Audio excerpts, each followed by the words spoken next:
আচলতে সকলোৱে যি দলে চৰকাৰ গঠন কৰিব ডাবল ইঞ্জিনৰ চৰকাৰ কেন্দ্ৰত বিজেপি ৰাজ্যত বিজেপি গতিকে নিজৰ প্ৰতিনিধিজনটো বিজেপি বিচাৰিব মোৰ সমষ্টিৰ কাম কৰিবলৈ মোৰ মৰাণ মোৰ মানুহৰ কাম কৰিবৰ কাৰণে আমি শাসক দল বিজেপি নৰেন্দ্ৰ মোদী বা ডক্টৰ হিমন্ত বিশ্ব শৰ্মাৰ প্ৰতিনিধি বিচাৰিম আৰু তেওঁ হ'ল আমাৰ তপন গগৈ ডাঙৰীয়া গতিকে আমি ভাবোঁ ট্ৰিপল ইঞ্জিন হ'ব এতিয়া তপন গগৈ জিকিব আৰু ইয়াত বাকী প্ৰথমতে আপোনালোকৰ সংবাদ মাধ্যমত ফেচবুকত আমি শুনিছিলোঁ আকৰ্ষণীয় হ'ব যোৰহাট লোকসভাৰ যুঁজ কিন্তু এতিয়া বৰ দুখৰ কথা একো আকৰ্ষণীয় নহয় ফেচবুক ৰিল মিডিয়া অভিজাত মানুহৰ ডিছকাশ্যন এইবিলাকত হয়তো কেতিয়াবা কিবা আকৰ্ষণীয় শব্দটো আছে কিন্তু গ্ৰাউণ্ডত এই আমাৰ শিমলুগুৰি চন্তক মৰিয়নি পামৰা তিতাবৰ সোণাৰী বা যোৰহাট শিৱসাগৰ নাজিৰা আমগুৰি এইবিলাক ঠাইতো গ্ৰাউণ্ডতো কংগ্ৰেছৰ কোনো অনুভৱেই নাই কোনো দল নাই কোনো সংগঠন নাই কাৰ্যকৰ্তা নাই দেৱতো লুৰিণজ্যোতি গগৈ উপনিৰ্বাচনত 50,000 ভোটত জিকিম বুলি কৈছিল বেয়াকৈ তেওঁলোক পৰাজিত হ'ল গতিকে নিৰ্বাচনৰ আগত অখিল গগৈ তেনেকৈ ক'বই কিন্তু আচল কথা হ'ল অখিল গগৈ আপোনালোকে লগ মন কৰিব তেওঁ প্ৰথমতে আহি ক'লে যে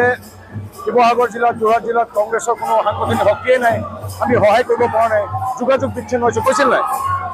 তেওঁ সেইদিনাখনে পলায়নৰ পথটো বিচাৰি গৈছে তেওঁ এতিয়া সমষ্টিটোত নাই তেওঁ এতিয়া ক'ত নুইনৰ লগত মাৰ্ঘেৰিটাত ধেমাজি শদিয়া এইবিলাকত ঘূৰি ফুৰিছে যাতে যিদিনাখন বিপুল ভোটত গৌৰৱ গগৈ পৰাজিত হয় তেতিয়া অখিল গগৈ ক'ব মই আগেয়ে কৈছিলোঁ নহয় সংগঠনে নাই তেওঁলোকৰ আৰু ময়ো বেছিকৈ লাগিব নোৱাৰিলোঁ লুৰিণজ্যোতি গগৈৰ লগতো লাগিবলগীয়া হ'ল পলায়নৰ পথ ইতিমধ্যে ধুনীয়াকৈ সজাই থৈছে অখিল গগৈয়ে যেতিয়া বিপুল ভোটত তপন গগৈ জিকিব গৌৰৱ গগৈ বৰ বেয়াকৈ পৰাজিত হ'ব তেতিয়া সেই ভাষ্য জিকাই দিব অখিল গগৈয়ে আমি বহুত চেষ্টা কৰিছোঁ কিন্তু কংগ্ৰেছৰ সংগঠন নাই ইত্যাদি ইত্যাদি গতিকে অখিল গগৈৰ কথা বিশেষ কৰিবলগীয়া নাই তেওঁলোক বিহুৰ শুভেচ্ছা জনালোঁ লুৰিণ গগৈ ক'ত ধৰ্মেন্দ্ৰ সোণোৱাল ক'ত মই তুলনা কৰিব নাপায় আৰু গৌৰৱ গগৈ মোৰ শ্ৰদ্ধা আছে সন্মান আছে মোৰ তাতে জ্ঞাতি এজন অসমীয়া ভাল উচ্চ শিক্ষিত লোক তেওঁ এতিয়া বিলাতত থকাৰ কাৰণে অসমীয়া ভাষা সংস্কৃতি অলপ কমকৈ জানিব পাৰে কিন্তু ভদ্ৰ ঘৰ ভদ্ৰ ল'ৰা আমাৰ শুভেচ্ছা আছে কিন্তু যিহেতু সিপাৰ সৈতে সংযুক্ত নহয় যিহেতু তেওঁ পৰাজিত গোটৰ পৰাজিত এগৰাকী সৈনিক আৰু তেওঁ এটা গান্ধী পৰিয়াল গগৈ পৰিয়াল তেওঁলোকে এটা বংশবাদৰ ৰাজনীতিত প্ৰতিনিধিত্ব কৰে কংগ্ৰেছক প্ৰতিনিধিত্ব কৰে যি কংগ্ৰেছে 855জন লোকক গুলীয়াই গুলীয়াই হত্যা কৰিছিল দুৰ্নীতিৰ প্ৰহাৰ মিলিছিল গতিকে ভাল ইংৰাজী ক'লেও আমি ইংৰাজী ভাল পাওঁ তেওঁ সেইখিনি একাষৰীকৈ থাকক সদ্যহতে ৰাইজ আছে কামৰ মানুহ তপন গগৈৰ সৈতে ইংৰাজীৰ সৈতে নাই আমাতকৈ জাতীয়তাবাদী অখিল গগৈ হ'ব পাৰে নেকি